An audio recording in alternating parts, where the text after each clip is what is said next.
तो बच्चों, आप सभी का हमारे इस चैनल पर स्वागत है और आज हम पढ़ने वाले हैं चैप्टर नंबर 12 पृष्ठीय क्षेत्रफल और आयतन। इस चैप्टर को पढ़ने से पहले हमें कुछ फॉर्मूले हैं, कुछ इसकी जानकारियां हैं, इन्फॉर्मेशन है जिन्हें जान लेना आवश्यक है। इसलिए आज हम इसके परिचय के बारे में पढ़ेंगे और एक दो सवाल लगाएंगे। तो चलिए सबसे पहले हम परिचय की कड़ी में आगे बढ़ते हैं। सबसे पहला हमारा है क्या वर्ग। वर्ग क्या होता है? जिसकी चारों भुजाएं आपस में बराबर होती हैं। ये वर्ग है जिसकी चारों भुजाएं आपस में बराबर होती है। तो वर्ग के लिए हमें इसमें कुछ फॉर्मूले हैं, जैसे परिमाप, क्षेत्रफल और विकर्ण। तो इसका वर्ग का परिमाप क्या होता है? मतलब चारों भुजाओं का योग हो जाता है हमारा क्या? परिमाप हो जाता है। जैसे ये ए है, फिर ये वाली भी ए, ये और ए है, फिर ये वाली भुजा भी ए है, तो हम ए प्लस ए प्लस ए प्लस ए इसको कर लेंगे तो 4 बार है तो हो जाएगा 4a। या इसको हम ऐसे भी लिख सकते हैं, वर्ग का परिमाप इक्वल टू 4 गुणे भुजा बराबर 4a। फिर उसी प्रकार वर्ग का क्षेत्रफल का फॉर्मूला होता है भुजा का स्क्वायर। जो इसकी भुजा ए है, इसका स्क्वायर, भुजा का स्क्वायर इक्वल टू ए का स्क्वायर। फिर आगे वर्ग का विकर्ण। वर्ग के विकर्ण के लिए फॉर्मूला होता है √2 इंटू भुजा या √2a। अब इसके बाद हम पढ़ते हैं आयत के बारे में। आयत क्या होता है? आयत जिसकी आमने सामने की भुजाएं आपस में बराबर होती हैं। जिसकी आमने सामने की भुजाएं आपस में, ये भुजा एक बराबर है और ये दोनों भुजा आपस में बराबर है। अब इसके लिए आयत के परिमाप का फॉर्मूला होता है क्या? 2 गुणे लंबाई धन चौड़ाई। दो क्यों कहा जाता है कि लंबाई लंबाई, ये जो आपस में लंबाई हो गई, इस ये 2 लंबाई और 2 चौड़ाई, 2 लंबाई और 2 चौड़ाई मिलके हो जाएगा आयत का परिमाप। इसीलिए इस फॉर्मूले को 2 लंबाई धन चौड़ाई equal to 2l plus B लिखा जाता है। अब आयत का क्षेत्रफल क्या होता है? इसमें देखिए लंबाई होती है, चौड़ाई होती है। अब अगर हमें क्षेत्रफल निकालना है तो लंबाई और चौड़ाई को मल्टीप्लाई कर देंगे तो हमारा आयत का क्षेत्रफल निकल आएगा। अब उसके बाद हम पढ़ते हैं वृत्त के बारे में। वृत्त क्या होता है? वृत्त ये गोला होता है जिसका सेंटर O, इसको केंद्र कहते हैं, इसमें त्रिज्या होती है। अगर हमें वृत्त का क्षेत्रफल निकालना है, इस वृत्त का क्षेत्रफल कितना, ये क्षेत्र घेरा हुआ है, तो इसके लिए फॉर्मूला होता है pi r square, pi r square. और वृत्त की परिधि मतलब जो इसमें परिमाप कहा जा रहा था उसी को यहाँ पे परिधि, वृत्त में उसको परिधि कहा जाने लगता है। परिधि मतलब चारों तरफ की भुजाएं, चारों तरफ की एरिया जो इसकी ये है। तो परिधि क्या के लिए फॉर्मूला होता है 2 पाई आर लगा के। अगर हमें परिधि निकालने के लिए कहा जाएगा तो ये फॉर्मूला लगा के हम निकाल लेंगे। अब अगर ये पूर्ण वृत्त था, अगर यही अर्ध वृत्त हो जाएगा तो इसके लिए क्षेत्रफल हो जाएगा हाफ पाई आर स्क्वायर। इसके लिए क्षेत्रफल हो जाएगा हाफ पाई आर स्क्वायर। अगर इसकी परिधि पूछ लेगा तो परिधि में देखिए, परिधि में होता है यहाँ पे 2 पाई आर था, पूरा 2 पाई आर, इतना हम आधा पार्ट को 1 पाई आर मान लेते हैं और इतने को 1 पाई आर, तो ये मिलके पूर्ण वृत्त का 2 पाई आर हो जाता है। लेकिन जब अर्ध वृत्त हो गया, मतलब इतना ही पार्ट तो रहेगा, तो इसमें आधा पार्ट पाई आर प्लस इसमें जो ये त्रिज्या है आर प्लस आर मिलके पाई आर प्लस 2 आर, ये अर्ध वृत्त की परिधि के लिए फॉर्मूला हो जाता है। अब इसके आगे हम पढ़ेंगे घन के बारे में। घन क्या होता है?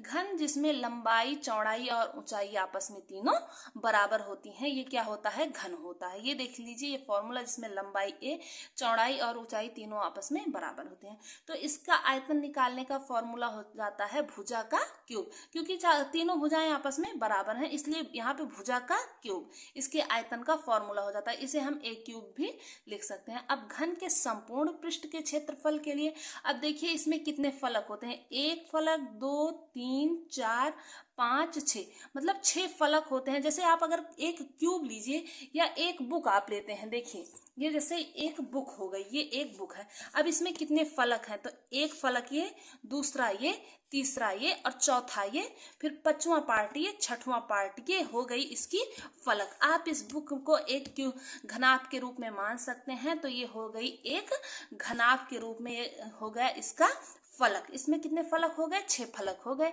अब अगर हमें कहा गया संपूर्ण क्षेत्रफल, मतलब इसका पूरा क्षेत्र, ये इसके ऊपर वाला पार्ट, ये जैसे बुक है, इसका ये ऊपर का पार्ट कितना ले रहा है, तो इसके लिए हो जाएगा कि 6 गुणे भुजा का स्क्वायर, 6 गुणे भुजा का स्क्वायर इसका फॉर्मूला हो जाएगा। अब घन का विकर्ण, ये घन है, इसके विकर्ण के लिए फॉर्मूला हो जाता है √3a हो जाता है इसके विकर्ण का फॉर्मूला। अब आइए चलते हैं घनाभ के बारे में। अब घन में तो सारी भुजाएं आपस में, लंबाई, चौड़ाई, ऊंचाई आपस में बराबर थी। लेकिन इसमें क्या होता है, इसमें तो जो लंबाई चौड़ाई ऊंचाई आपस में बराबर नहीं होती, या कभी कभी ब्रेथ और हाइट आपस में बराबर हो जाती है, लंबाई नहीं होती, ऐसे ही होता है। तो चलिए, घनाभ के आयतन के फॉर्मूला क्या हो जाता है, लंबाई गुणे चौड़ाई गुणे ऊंचाई। इसको हम L into B into H भी लिख सकते हैं। अब घनाभ के संपूर्ण पृष्ठ के क्षेत्रफल के लिए फॉर्मूला होता है 2 इंटू एल बी प्लस लंबाई गुणे चौड़ाई प्लस चौड़ाई गुणे ऊंचाई प्लस ऊंचाई गुणे लंबाई। ये होता है इसके संपूर्ण क्षेत्र का फॉर्मूला। इसी प्रकार घनाभ के विकर्ण के लिए under root L square plus B square plus H square का फॉर्मूला लगाते हैं। अब इसके बाद हम चलेंगे बेलन बेलन के बारे में। अब बेलन क्या होता है, जैसे एक डिब्बी जो या सिलेंडर कैसे होता है, हमारा बेलन के रूप में होता है, जिसमें ऊपर और नीचे आर त्रिज्या भी होती है, नीचे सर्कल भी होता है और उसमें हाइट भी होती है।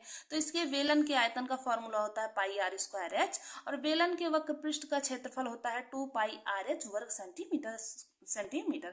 अब इसके लिए बेलन के संपूर्ण पृष्ठ का क्षेत्रफल, देखिए यहाँ पे ये बेलन है, ये इसका वक्र पृष्ठ है, मतलब जो ऊपर ऊपर रैप पार्ट है, जैसे ये वाला पार्ट है, ये ऊपर ऊपर रैप पार्ट है, ये क्या हो गया है, ये इसका वक्र पृष्ठ हो गया। और अगर इसको भी हम ले लेंगे, ये पार्ट और ये पार्ट, ये इसका पूरा मिला के, तो क्या हो जाएगा, संपूर्ण पृष्ठ। अब इतने पार्ट को तो हमें वक्र पृष्ठ का पता है, फॉर्मूला क्या होता है 2 पाई आर एच। अब उसी में इस वृत्त का और इस वृत्त का pi r square plus pi r square मिला देंगे, तो इसका नया फॉर्मूला, संपूर्ण पृष्ठ का फॉर्मूला बन जाएगा 2 pi r h plus 2 pi r square. ये इसका फॉर्मूला हो जाएगा। अब इसके बाद हम आगे चलते हैं, पढ़ते हैं शंकु के बारे में। शंकु क्या होता है, चलिए, शंकु है ये हमारे जोकर की टोपी या कोन, आइसक्रीम कोन, हम इसको मेनली शंकु के रूप में जानते हैं। अब शंकु में क्या होता है, त्रिज्या होती है, हाइट होती है और यल, इसको तिर्यक ऊंचाई भी कहा जाता है। यल जो है ये तिर्यक ऊंचाई है। अब इसमें यल फाइंड करने के लिए या यल की वैल्यू निकालने के लिए हम फॉर्मूला लगाते हैं under root R square plus H square के फॉर्मूले से इस तिर्यक ऊंचाई को ज्ञात करते हैं। अब उसी प्रकार शंकु का आयतन, अब शंकु का आयतन है, शंकु के आयतन का फॉर्मूला होता है 1/3 पाई आर स्क्वायर एच। शंकु के वक्र पृष्ठ, अब इसका वक्र पृष्ठ मतलब ये पार्ट जो ऐसे राउंड राउंड ऊपर का पार्ट, ये क्या होता है, इसके लिए फॉर्मूला होता है पाई आर एल। अब शंकु के संपूर्ण पृष्ठ मतलब ये वाला तिरछा वाला पार्ट और ये जो नीचे सर्किल है, इसका भी पार्ट लेंगे तो पाई आर एल प्लस ऊपर वक्र पृष्ठ का तो पाई आर एल और नीचे वाला पाई आर स्क्वायर, इसको मिला लेंगे तो पाई आर एल प्लस आर, इसके हो जाएगा संपूर्ण पृष्ठ का क्षेत्रफल। अब आएंगे इसके बाद हम पढ़ेंगे गोले के बारे में। गोला, अब ये हो गया हमारा गोला, गोला मतलब एज बॉल, गोला हो गया बॉल। और वृत्त के लिए एक प्लेट, वृत्त को हम प्लेट मान सकते हैं और गोले को हम बॉल मानते हैं। ये हो गया हमारा गोला। गोले का आयतन होता है 4/3 पाई आर क्यूब और गोले का वक्र पृष्ठ 4 पाई आर स्क्वायर। गोले का वक्र पृष्ठ 4 पाई आर स्क्वायर। अब अर्धगोला अगर इसको काट दिया जाता है, अर्धगोले का आयतन हो जाता है 2/3 pi r cube, 2/3 pi r cube. और अर्धगोले का संपूर्ण पृष्ठ हो जाता है 3 पाई आर स्क्वायर वर्ग सेंटीमीटर।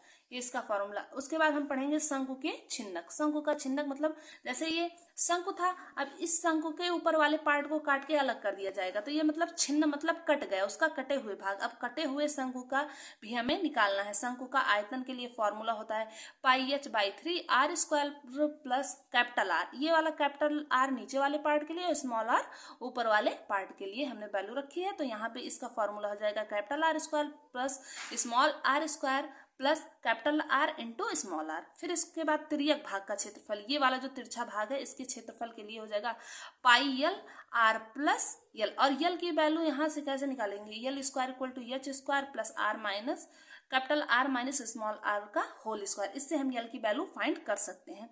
अब छिन्नक के संपूर्ण पृष्ठ का क्षेत्रफल, अब ये छिन्नक है, इसके संपूर्ण पृष्ठ, तो ये वाला आधार, देखिए ये वाला पार्ट पहले हम ले लेंगे, ये नीचे वाला, ये आधार का क्षेत्रफल, फिर शीर्ष भाग का क्षेत्रफल, फिर ये जो राउंड एंड शेप में रहता है ये वक्र पृष्ठ का क्षेत्रफल। अब इसके लिए वक्र पृष्ठ का क्षेत्रफल तो ये हमने यहाँ से निकाला। अब हमें ये पता है वृत्त हो गया है, नीचे वाला पार्ट वृत्त, तो वृत्त के लिए पाई आर स्क्वायर और इसकी त्रिज्या कैपिटल आर है, इसलिए यहाँ पे पाई आर स्क्वायर।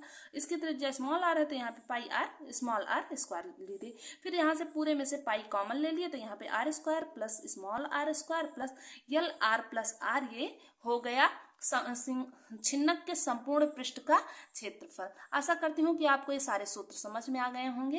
आइए अब हम पढ़ते हैं इसका प्रश्नावली 12.1 का क्वेश्चन नंबर फर्स्ट। इसमें दिया गया है जब तक अन्यथा ना कहा जाए पाई की वैल्यू 22/7 ही लीजिएगा। और पहला क्वेश्चन है, दो घनों जिनमें से प्रत्येक का आयतन 64 सेंटीमीटर स्क्वायर है के संलग्नक फलकों को मिलाकर एक ठोस बनाया जाता है, इससे प्राप्त घनाभ का पृष्ठीय क्षेत्रफल ज्ञात कीजिए। तो इसमें कहा गया है कि दो घन है जिन्हें आपस में मिला के एक घनाभ बना दिया जाता है। तो घन घन मतलब जिसकी चारों हाइट और लंबाई और ब्रेथ, लंबाई चौड़ाई और ऊंचाई समान होंगी, वो क्या होते हैं, घन होते हैं। तो जैसे यहाँ पे है, ये क्या है, ये हो जाता है एक घन। ये क्या हो गया, एक घन जिसकी लंबाई चौड़ाई और ऊंचाई आपस में बराबर है। ये लंबाई चौड़ाई और ऊंचाई आपस में बराबर है, ये क्या हो गया, एक घन।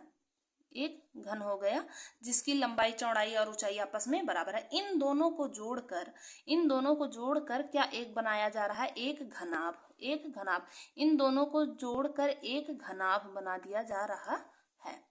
इन दोनों देखिए यहाँ पे ये है, इसको ऐसे आपस में सटाएंगे तो ये क्या बन जाएगा, एक घनाभ बन जाएगा जिसकी लंबाई ज्यादा हो जाएगी। घनाभ मतलब इसकी लंबाई ज्यादा हो गई। तो इसका कहा गया है कि इसका आयतन है, जो घन है, इन दोनों घनों का आयतन कितना है, 64 सेंटीमीटर स्क्वायर है। तो चलिए हम यहाँ पे लिखते हैं घन का आयतन।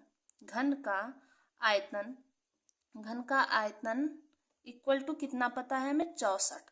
अब हमें घन के आयतन का फॉर्मूला भी तो पता है कि घन का आयतन होता है कि भुजा का क्यूब। घन के आयतन का फॉर्मूला होता है भुजा का क्यूब। भुजा का क्यूब इक्वल टू किसके बराबर है, 64 के बराबर है।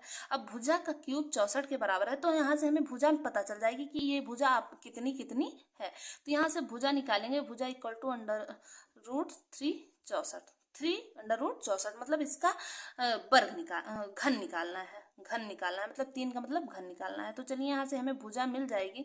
अब घन कैसे निकालेंगे, चलिए यहाँ पे 64 ले लेते हैं। अब इसको हम 4 एकम 4, 4 छंग 24, फिर 4 चौक 16, 4 एकम 4 मतलब 3 के जोड़े में आना चाहिए। तो यहाँ देखिए 4 4 4 आ गए, 4 चौक 16 चौको 64। इसका मतलब क्या हो गया, इसकी भुजा, एक भुजा हो गई 4।